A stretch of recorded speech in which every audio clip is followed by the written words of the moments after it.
The Ben Trees Please works grant? at No, Penn the, Oh, no, yes, yes, College. every July. okay, all right. Very first Turns meeting in over, okay. July Huskies. All right. but is when that comes Mostly due. from like the Dyersville area, Okay. so. You're from the Dyersville area? My husband was. Oh, that's where I'm from, up that way. Oh, okay. Earlville, Oh, Delhi. so who were your parents? Alfred and Margie Goldsmith. So I graduated in '73, and I went to Macocata Valley, but Same here. did you go to Macocata Valley? Small I world. did. But you must not have graduated in '73 because I don't. 86. Oh, okay. Yeah. Just a few years. So what was your maiden name? Stefan. Stefan.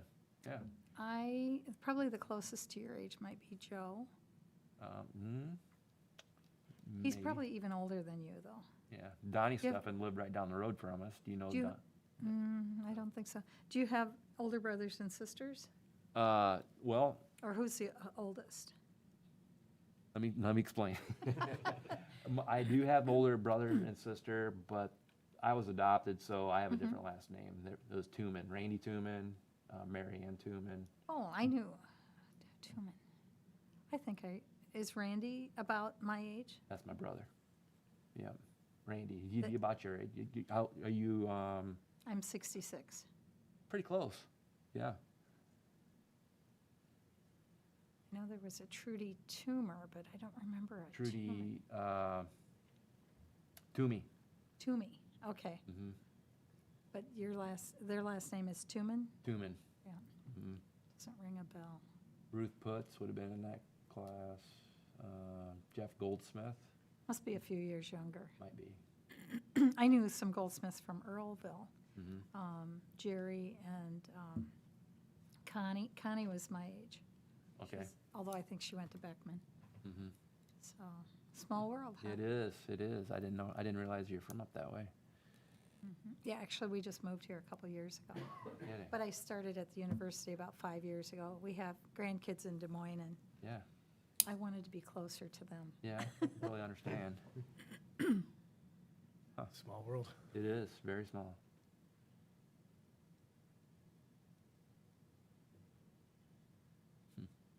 Just trying to think else. Who else would have been? My wife is from Baldwin, which is halfway between, I guess, Monmouth and Macocata. Yeah. Mm-hmm. But Are we waiting on that? I think this is it. Yep. This is it. Oh, okay. Yep.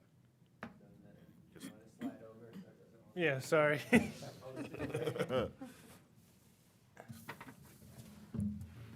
I asked earlier, but I don't care. And then how do you like it? Do you like to be cued when it's 7 o'clock? Do you like to just roll with, hang my watch to the 7, so I'm gonna roll with it? You tell us when you're ready to go live, and I'll look you over. You go live, and I gavel, and we go. All right, so we'll do it this way. So I'll tell you when it's 7, because I have to run and take like the main slate off, Mhm. and then it'll go straight onto you. Okay.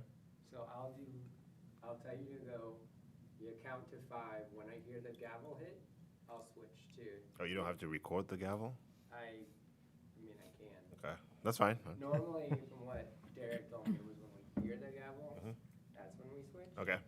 So I guess let's just do it this way. I'll close the door, Mhm. count to 5, gavel. And then go. Okay. And then Perfect. if you want to go off of that clock, 7 or. It's like 2 minutes behind. Oh yeah, Yeah, it's mine did that too, and I wasn't sure if mine was or it was. yeah. Let's do. You can just shut the door. It's 6:59 right now. We'll just go.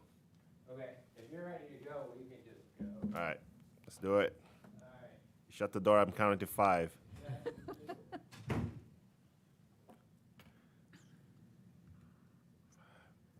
All right, calling the Tree and Stormwater Advisory Board to order. All right, first order of business. We are supposed to approve minutes from our last meeting, but we did not have a quorum, so it was mostly an informational meeting, so there's no minutes to approve. We're gonna move on to the next section, which is our public comment section. Guy, if you have anybody submitted any public? No one submitted any comments. All right, and we have nobody in audience today. Move on to the next item. Our board members. We're gonna reintroduce ourselves as it's the start of a new fiscal year. We have a new board member joining us, Doris. I'm gonna pass it over to you to introduce yourself and tell us a little bit about yourself and why you decided to join our board. And Okay. My name is Doris Vasky, and I work at the University of Iowa. And we moved to North Liberty about 2 years ago, so I was interested in what's going on here.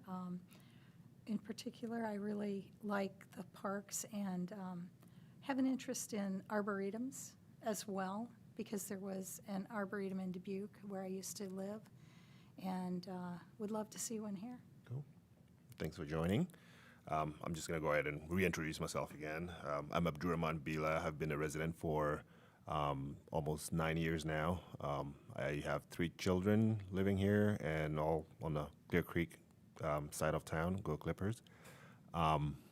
Just the reason why I joined the board, I just like to help the city, as much as I can. I'm part of a couple boards in town as well, but the tree and storm seems pretty looked appealing to me because we live in a new development area and there's a lot of runoff going on, and there's a lot of slight issues that I hope to provide feedback to the city, and hope new developments coming up kind of provide a little bit of input in hopefully making our city a really nice and green place to live. So Thank you. Hello, my name is Michael Burrell. I've been a resident for about 10 years now. Served on this board for about a year and a half. I have one child, about 20-month-old, so he's keeping me busy. I joined the board because, like Bila said, I'm interested in how the city is growing and contribute to a green city, and water runoff is a major concern for me as well. So happy to serve. cool, Guy. I'm Guy Goldsmith. Have been the Parks Director for the last 24 years and watched a lot of this town grow. And it's been a great career here, and enjoyed watching everything grow. Cool, thank you. Next item is the appointment of board positions. So every July, each board, chairmanship or position rolls over. So we have to appoint somebody within the board. The 3 main positions that we have are chairperson, the vice chair, and the secretary to take notes. I'm going to start with the secretary already because we have an interest. Our previous secretary, Kevin McCrane, is not here today, but he offered to stay in that post if opportunity presents. So anybody in the board would like to challenge Kevin for the secretary position? And the secretary position, you take notes for the meeting notes basically, and then send it over for approval to either Guy or I for the next head of the next meeting. So keeping records of the board meetings. The board meetings are televised, so if something is missed, you can go back and watch and take notes. So, Doris, that's something of an interest. I'll pass on it just right Right. now. Same, I'll pass. All right, I'll pass. So Okay. Kevin would be our continuing secretary. All right, I'll switch it over to the chairperson, which I am holding right now, and I'll be happy to hand it over to anybody should a challenge present itself. Doris, would you be interested in running the meeting as the chairperson of the board, or Kevin? I'll pass it to you. I think you're doing a wonderful job. I'll pass it to you as well. All right, I'll enter myself as chairperson of the board, and none opposed. I will keep the gavel. Thank you. Thank you. All right, now we have a vice chair. I think last fiscal year we didn't have a vice chair because the quorum was pretty not so fluid. So we will need somebody to fill that position if interested. Guy, can you run us down on what the vice chair would do? The vice chair would act as the chair in your absence. Okay. So you get Simple as that. all right. You get to run the meeting and hold the gavel Right. in case of my absence. Since I got appointed, I don't think I've missed the meeting yet, and our meetings are quarterly. Correct. So, and very flexible. Sometime when our schedules are not matching, we can move it around with the communication department having open slots basically. So it's very flexible, and Mike and Doris? I'm fine doing it. If you'd like to do it, you can go ahead and take it.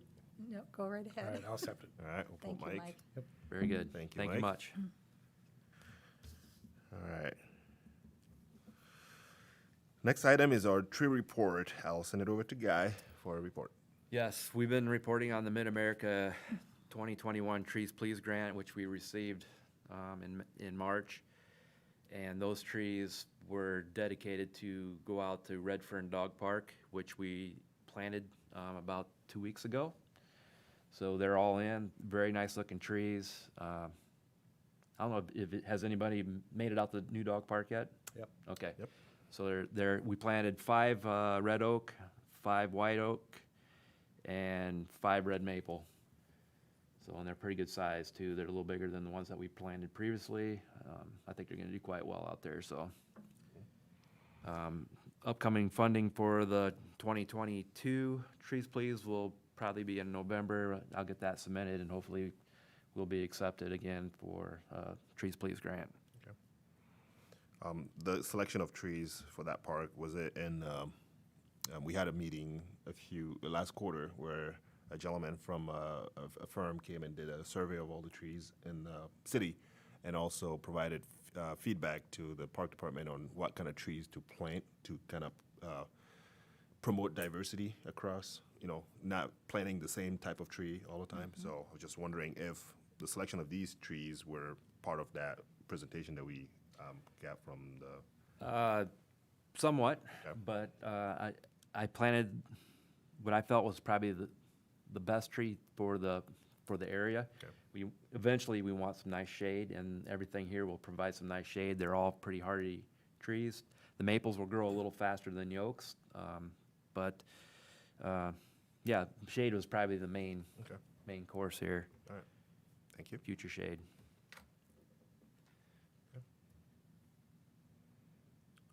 Next one. So are we doing, item 5, which Oh, is. I can continue on. Okay, yeah, go ahead. Tree maintenance removals, speaking of the DNR, the report that they did for us at last meeting, we're starting to work on that list of tree removals that they deemed the most hazardous ones. We're starting to take those down, and we'll continue to work our way through that list. And I guess we've been, to report on the Dre Show, all that's been ground up, all the trees from the Dre Show. And I just wanted to say to the public, whoever else, that we have free mulch down there that can be picked up. If it's a larger, like a trailer or a pickup, we'll make an appointment to load you. Other than that, if you are just looking for a basket or maybe the back of your car or something like that, or your trunk, we have a pile at the community garden site up there by Penn Meadows, just east of the corner of Penn Meadows. Yep. So you can go up there and self-serve yourself up there. But just want to let people know that we still have mulch available. Do we still have that location right by the trailer court? Off of Front Street. Yeah. No. Yeah, off of Front Street. There used to be that big pile there where people can self-serve as well. Is that still open? That's locked up. Okay, all right, That's cool. where I would make an appointment. Got it. Have you come down. Okay. Yes, that's Okay. on Golfview Drive there. Yep. So we're just trying to deter random drop-offs of things that Got it. unwanted items Okay. that sometimes show up at middle of the night, so. All right. Thank you. Anybody has any questions about the tree reports or concerns or ideas they want to bring up to Guy? Just to comment on that, if you have any questions or something that you'd love to have on the agenda, just let me know prior to the next meeting, and we Okay. can definitely put that on the agenda. Got it. So, for a discussion. And that goes as well for the public. If anybody Yes. has a comment or questions within the community, they can email the Parks Department. Yep. All right. So that takes us to our stormwater report. All right, so I'm filling in for Mike Wolf tonight. He's our stormwater coordinator. He had a few things that he'd like to talk about. I'm sure I'm not going to do justice for him, but I'll go through and and to speak on some of the things that he jotted down for me. The cost share program is a program that the city has implemented a few years back. There's a certain amount of money that you can apply for example, rain barrels. It's anything that can enhance stormwater improvements. Rain barrels, composting of your yard. That's another one that people taking advantage of, where you hire somebody to come in and aerate your yard, and then they top dress it with compost. It's just to get that.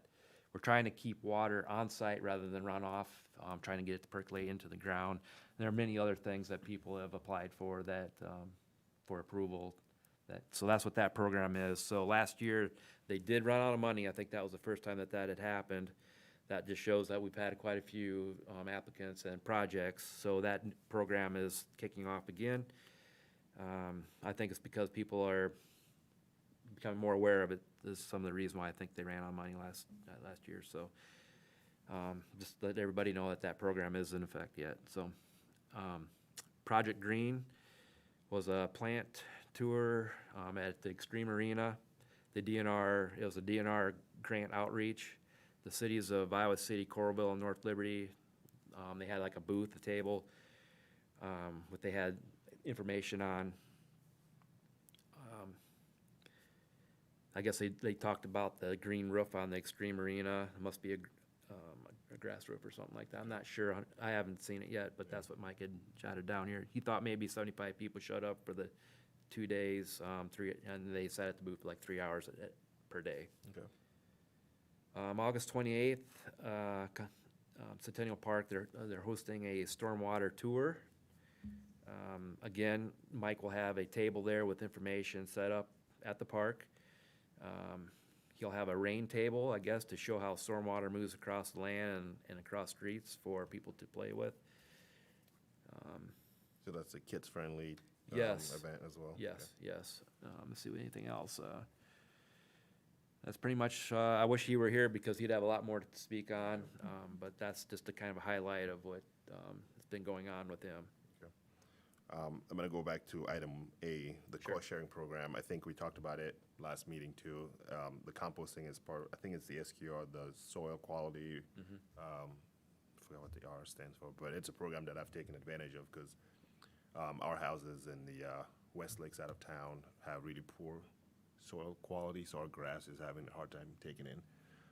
So this soil quality restoration program, I think it is, helped, put in nutrients on the ground and help your grass, hold tighter, better and grow and promotes growth, basically. So I'll encourage anybody who has grass trouble or, to look into that program. It's very generous, in my opinion, and I think people should take advantage of that, that's for sure.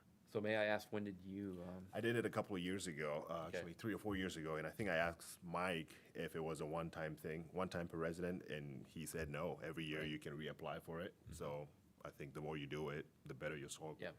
gets. So have you noticed any difference? oh yeah, definitely. From the first couple years that we moved in, you can walk around and pick up the carpet of Yeah. sod. And when they came and did the aeration and the composting to fill in that, it looked different. You can see that it's taking, and the grass is holding better. Sure. So Well, they say compost is like a 3% fertilizer right from the start, so it's getting some organic material in, plus there's some fertilizer benefit too, to go Right. along with it. Someone can just go to the website, the North Liberty website, to sign up for that? Well, there's an application that you'll submit, and then that has to be approved. Okay. Mike would receive it, and then it'll go through an approval process. I think they partner you with one of the local landscaping company. Forever Green did mine. They came out, looked at my yard, and gave me a quote. You take the quote, you send it to the city looks at it, say, okay, you approve up to this amount. And I think at the end of the day, my total bill was $75 out of almost $400 or $500 total. So it was a pretty generous program at the time. So I think it's still, you come way ahead if you apply for that and do it. And it's a greener way than spraying chemicals every quarters, I guess. So Yeah.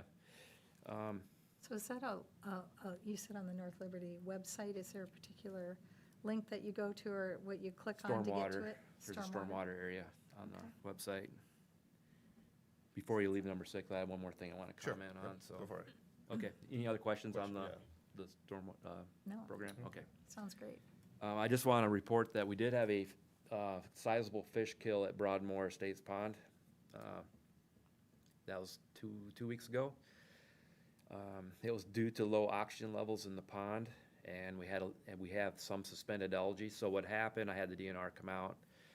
They looked at the water, and that's when we determined for sure that it was not a chemical Runoff. kill. It was low oxygen levels. So we had, if you remember about that time frame, we had like a week and a half of overcast, and so it takes sunlight to produce oxygen in the water. Okay.